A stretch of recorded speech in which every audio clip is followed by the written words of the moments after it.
ಶಿವಮಂತರ್ ಇದು ನಟ ಶರಣ್ ಅಭಿನಯದ ಚಿತ್ರ. ಚಿತ್ರತಂಡ ಒಂದು ಟೀಸರ್ ಮೂಲಕ ಚಿತ್ರದ ಡೇಟ್ ಅನ್ನು ಅನೌನ್ಸ್ ಮಾಡಿದೆ. ಈಗಾಗಲೇ 2 ಸಲ ಈ ಡೇಟ್ ಅನೌನ್ಸ್ ಆಗಿತ್ತು. ಆದರೆ 2 ಸಲ ಇದು ಮುಂದಕ್ಕೆ ಹೋಗಿತ್ತು. ಆದರೆ ಈ ಬಾರಿ ಜನವರಿ 10ರಂದು ಸಿನಿಮಾ ರಿಲೀಸ್ ಆಗ್ತಿದೆ. ಟೀಸರ್ ಮೂಲಕ ಭಾರಿ ಕುತೂಹಲ, ನಿರೀಕ್ಷೆಯನ್ನು ಹುಟ್ಟುಹಾಕಿದೆ. ಕರ್ವ ಚಿತ್ರದ ಮೂಲಕ ಹೆಸರು ಮಾಡಿರುವ ನವನೀತ್ ಅವರು ಚಿತ್ರಕ್ಕೆ ನಿರ್ದೇಶನ ಮಾಡಿದ್ದಾರೆ. ಟೀಸರ್ ನೋಡಿದಾಗ ನಮಗೆ ಇದ್ಯಾವುದೋ ಇಂಗ್ಲಿಷ್ ಮೂವಿ ನೋಡ್ತಿದ್ದೇವಾ ಅನ್ನೋ ಫೀಲ್ ಆಗುತ್ತೆ. ಹಾಗಾಗಿ ಇದೊಂದು ಹಾಲಿವುಡ್ ಮಟ್ಟದ ಹಾರರ್ ಸಿನಿಮಾ ಅನ್ನೋದನ್ನ ಚಿತ್ರತಂಡ ಹೇಳ್ಕೊಂಡಿದೆ.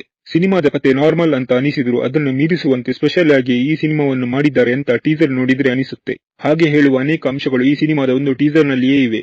ಯಾವ ಕವಿಯು ಅನ್ನೋ ಹಾಡಿಗೆ ಇಲ್ಲಿ ಹಾರರ್ ಟಚ್ ಕೊಟ್ಟಿದ್ದಾರೆ. ಗ್ರಾಮಫೋನ್ ನಲ್ಲಿ ಪ್ಲೇ ಆಗೋ ಈ ಹಾಡು ಇಲ್ಲಿ 2 ರೀತಿ ಕೇಳಿಸುತ್ತೆ. ಒಮ್ಮೆ ಸಾಫ್ಟ್ ಆಗಿ, ಮತ್ತೊಮ್ಮೆ ಹಾರರ್ ರೀತಿ ಫೀಲ್ ಕೊಡುತ್ತೆ. ಹಾಡೇ ಇಲ್ಲಿ ಪ್ರಮುಖ ಹೈಲೈಟ್ ಆಗಿರ್ಬೋದು. ಇನ್ನು ಶರಣ್ ಅವರ ಪಾತ್ರ, ಅವರು ದೆವ್ವ ಓಡಿಸೋ ರೀತಿ ಇಲ್ಲಿ ಡಿಫರೆಂಟ್ ಆಗಿ ತೋರಿಸಿದ್ದಾರೆ. ಜೊತೆಗೆ ಭಯವನ್ನು ಹುಟ್ಟಿಸಿದ್ದಾರೆ. ಇನ್ನು ನಟಿ ಮೇಘನಾ ಗಾಂವ್ಕರ್ ಹಾಗೂ ಚಿಕ್ಕಣ್ಣನವರ ಮೇಲೆ ದೆವ್ವ ಬರೋ ದೃಶ್ಯಗಳು ಥ್ರಿಲ್ ಕೊಡುತ್ತೆ. ಶರಣ್ ಹಾಗೂ ಚಿಕ್ಕಣ್ಣ ಅವರ ಕಾಂಬಿನೇಷನ್ ಮತ್ತೆ ಕಾಣಿಸಿಕೊಂಡ್ರೂ ಕೂಡ ಇದು ಹಾರರ್ ಜಾನರ್ ನ ಸಿನಿಮಾ ಆಗಿರೋದ್ರಿಂದ ಅವರ ಪಾತ್ರ ಯಾವ ರೀತಿ ಬಿಹೇವ್ ಮಾಡಬಹುದು ಅನ್ನೋ ಕುತೂಹಲ ಇದೆ. ಚಿಕ್ಕಣ್ಣ ಇಲ್ಲಿ ನಾರ್ಮಲ್ ಕಾಮಿಡಿಗಿಂತ ಡಾರ್ಕ್ ಕಾಮಿಡಿ ಮಾಡಿದ್ದಾರೆ ಅಂತ ಅವರೇ ಹೇಳ್ಕೊಂಡಿದ್ದಾರೆ. ಒಟ್ಟಿನಲ್ಲಿ ಶರಣ್ ಹೊಸ ವರ್ಷಕ್ಕೆ ಒಂದೊಳ್ಳೆ ಕಂಟೆಂಟ್ ನೊಂದಿಗೆ ಬರ್ತಾ ಇದ್ದಾರೆ. ಈ ಚಿತ್ರ ಶರಣ್ ಅವರಿಗೆ ಅಷ್ಟೇ ಅಲ್ಲ, ಕನ್ನಡ ಚಿತ್ರರಂಗಕ್ಕೆ ಒಳ್ಳೆ ಆರಂಭ ಕೊಡ್ಲಿ.